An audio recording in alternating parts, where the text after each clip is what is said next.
Alors je vais inviter les enfants qui sont en âge de comprendre un peu et assez autonomes à venir devant et à se tenir comme on se tient à l'église. Donc les tapis ne sont pas là pour dormir, mais pour s'asseoir et se tourner vers le prêtre qui va vous parler.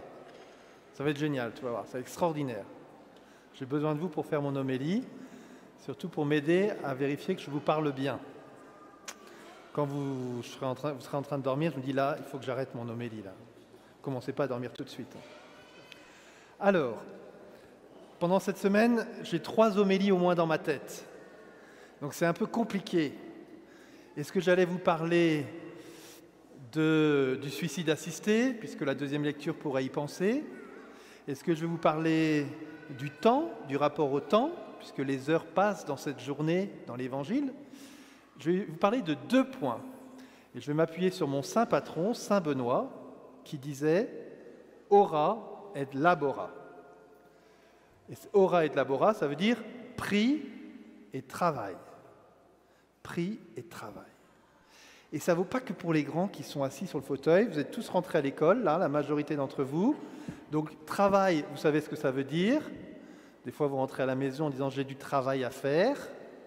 C'est la joie des parents le soir de savoir que leurs enfants ont du travail à faire. Les devoirs. Mais des fois, il n'y en a pas trop à faire. Et puis, ora, prie. Ah, ça aussi, c'est important. Alors, on va commencer par ora, prie. Et pour cela, je vais m'appuyer sur un verset du psaume. Le Seigneur, dans le psaume, on a chanté « Le Seigneur, Dieu de tendresse et de pitié, lent à la colère et plein d'amour ». En fait, ce verset-là, il vient d'une histoire de la Bible que je vais vous raconter. Moïse, vous connaissez Moïse? Si vous ne connaissez pas Moïse, vous dites ce soir, papa, il faut que tu me racontes l'histoire de Moïse, là, parce que là, je ne peux pas aller dimanche sans connaître l'histoire de Moïse, quoi. Donc Moïse, c'est un grand prophète.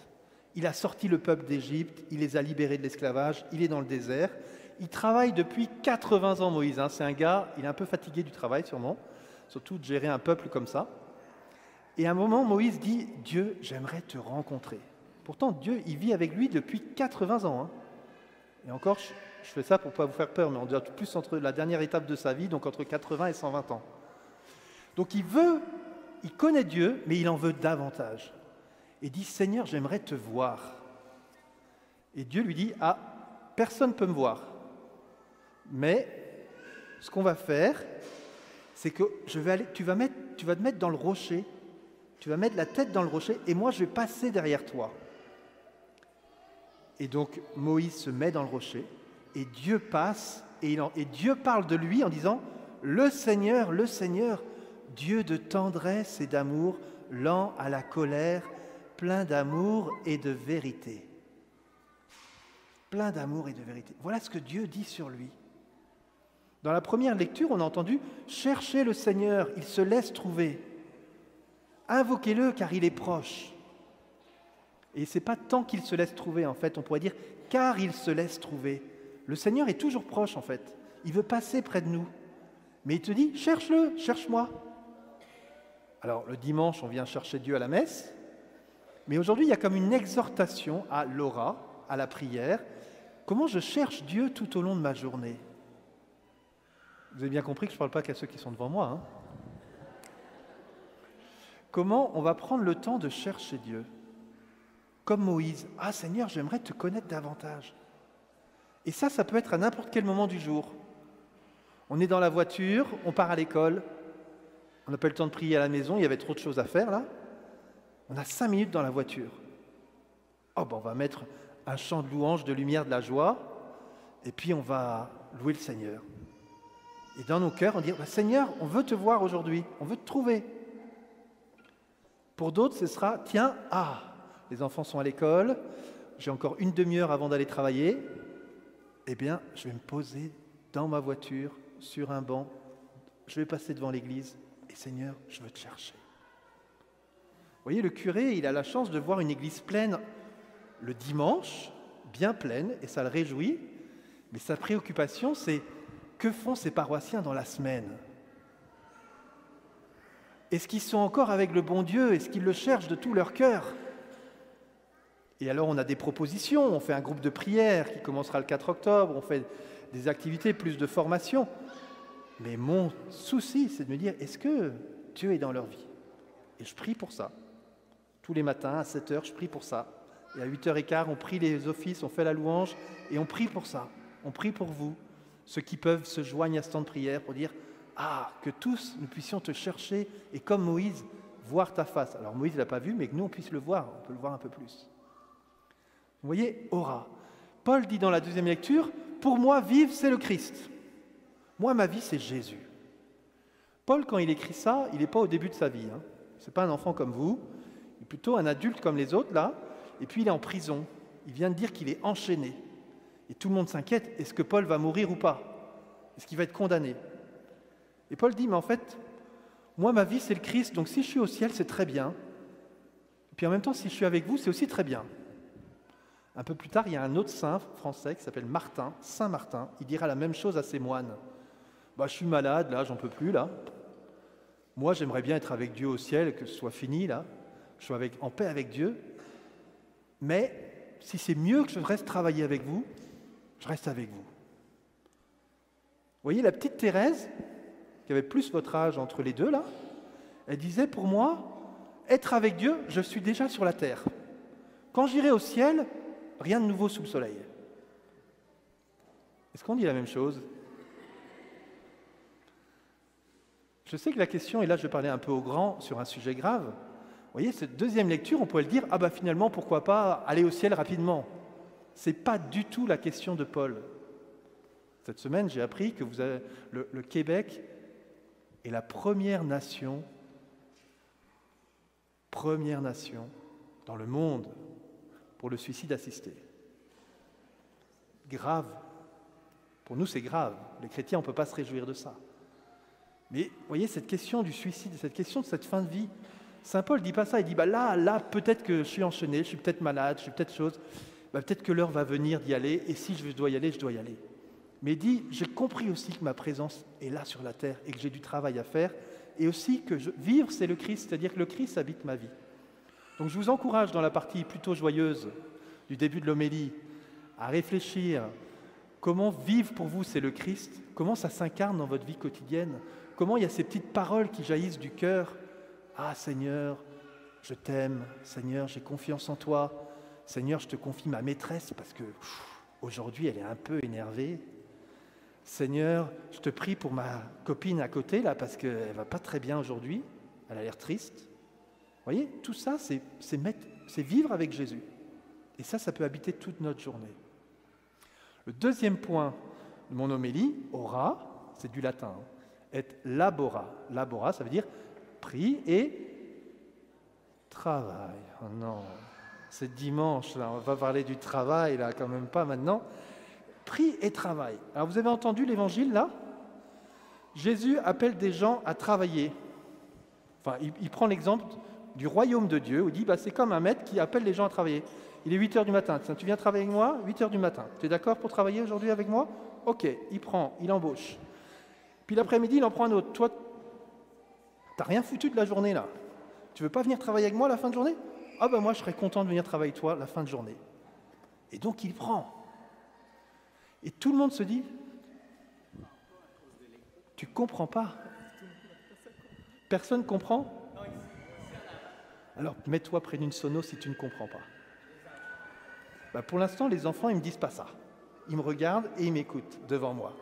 Si toi, tu ne comprends pas, prends la sono qui est là-bas. Donc, ora et labora, Seigneur, tu appelles tous les jours. Et à la fin de ta journée, il va donner la paye à chacun. Qu'est-ce qui se passe? Vous avez entendu l'évangile?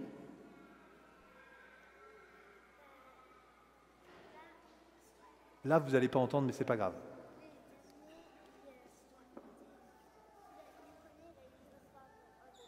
Ouais. Même pièce. Ils reçoivent tous la même pièce, des derniers jusqu'aux premiers. Et là, dans une société qui aime faire de l'argent et qui peut-être travaille que pour le salaire qui arrive au bout, on dit là, ça ne va pas là. Mais Dieu avait dit au début de l'Évangile, dans la première lecture, « Mes pensées, ce n'est pas vos pensées, Mes paroles, ce ne sont pas vos paroles. C'est-à-dire que Dieu ne pense pas comme nous la question du salaire. Nous, on travaille pour l'argent. Mais Dieu, il ne parle pas du travail d'abord comme ça, il parle du travail pour le royaume. Et l'enjeu, c'est d'avoir une pièce. Ça fait mal. Une pièce pour le Seigneur. Et alors ce travail, c'est le travail d'une vie. Alors on peut se demander pourquoi cette image, ça peut être une image de toute notre vie. On est invité à œuvrer pour le Seigneur et à travailler pour le Seigneur. Il y a le travail du quotidien, mais il y a le travail pour le Seigneur. Et comment on rentre dans ce travail de toute une vie? Et finalement, il peut y avoir une tristesse dans cet évangile. C'est que certains passent leur vie sans travailler. Certains auraient pu poser leur talent, justement, ceux qui ne trouvent plus de sens à leur vie. Finalement, le sens de ma vie, c'est quoi? C'est peut-être d'œuvrer pour le royaume. Et moi, je suis là et j'ai plus de sens à ma vie. J'ai passé toute ma journée, voire toute ma vie, toutes les heures à me dire pourquoi je suis là, à quoi je suis fait. Et le Seigneur dit, mais mon frère, moi, je te donne le denier du royaume, si tu travailles pour ma vigne. Et c'est une question qu'on pourrait se poser pour nous aujourd'hui aussi. Finalement, ce travail du royaume, ça se vit dans le quotidien. Ce travail du royaume, c'est de dire, tiens, je vais consoler quelqu'un qui est tombé.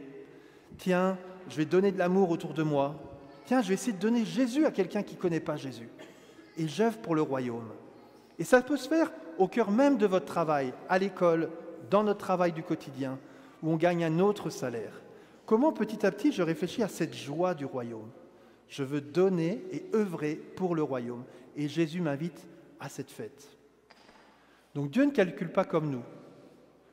Il nous donne une pièce. La pièce, c'est la pièce du ciel, on pourrait dire. Si vous regardez un peu les grands, le linceul de Turin, c'est un truc que je n'ai pas encore réussi à décrypter pourquoi, mais Jésus a des pièces. On a repéré que le linceul, en tout cas l'homme du linceul, a une pièce dans les yeux, ce qui nous permet de dater un peu le linceul. Et puis on se souvient de la mythologie grecque, où pour passer le Styx, quand on meurt, il faut pouvoir payer le bol. Donc on donnait, avec le mort, on mettait une pièce de monnaie pour que quand il meurt, il puisse passer la rivière pour arriver chez les... Donc pour aller au ciel, Jésus veut nous donner une pièce. Il nous veut au ciel. Et il veut qu'il y en ait un grand nombre au ciel. Mais il veut aussi qu'on rentre dans cette joie du royaume. J'aurais compris aujourd'hui, les enfants, particulièrement, peut-être pour ceux qui sont appelés à œuvrer pour le royaume. Mais pas seulement la dernière heure, une fois qu'ils sont à la retraite, qu'ils ont fini leur vie, mais qui ont envie de donner leur vie pour le royaume. Priez peut-être pour ceux qui ne trouvent pas de sens à leur vie, qui disent « Moi, ma vie, elle n'a pas de sens, je ne sais pas pourquoi je suis fait. » Alors que Dieu veut leur dire « Mais en fait, moi, j'ai un travail pour toi. Dans ta vie, tu es invité à porter du fruit en abondance. » Et que nous tous, on puisse se souvenir peut-être de ce moment-là.